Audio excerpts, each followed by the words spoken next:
So I mentioned that threat can come from multiple sources. There's something that was first noticed in organizational theory. They found that some organizations, when they experience threat, will go into a rigid lockdown state and go by the book.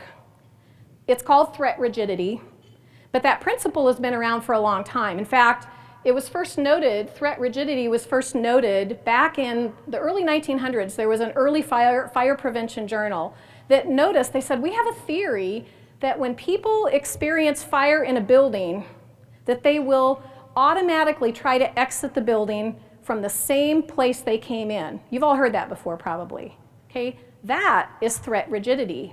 The brain under threat goes to what it knows. And we play to that with our training and our exercises. We play to that very, very well because we train people, we hammer it in, we give them SOPs, we give them checklists, and that's an anchor for them. But what that can also do is weigh you down and limit your creative options when you should maybe consider something else. The best and saddest example of this probably is the Station nightclub fire in Rhode Island. How many people remember that? Any fire? Yes. A lot of people died. I mean, a lot of people. Anyone know the number is like 100 people? Something like that. And so when that fire started, there's an interesting story that goes along with that. When that fire started, there was a bouncer who was assigned to guard the stage exits. Only the band was allowed in and out of those stage doors. When the fire broke out, some people did, actually most people did, they stampeded to the exit that was the door they came in. They went out the way they came in, and of course they couldn't all get out fast enough. Some people looked around and saw exit sign that was the opposite direction of where everyone else was going. That's probably those of us in this room, right? We're thinking that way. They headed to that exit. The bouncer stopped them and said, "You can't go out these doors. They're only for the band. The building's on fire!"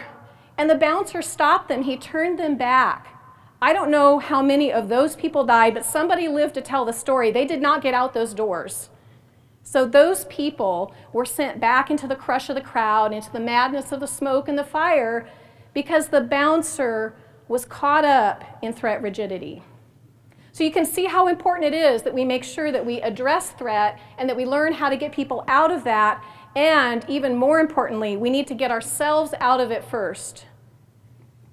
It's like when you're in the airplane and they say, if you are traveling with a small child or other passenger who needs assistance, please place your oxygen mask on yourself first and then assist them with theirs. Why is that? Well, you can't help them if you're unconscious.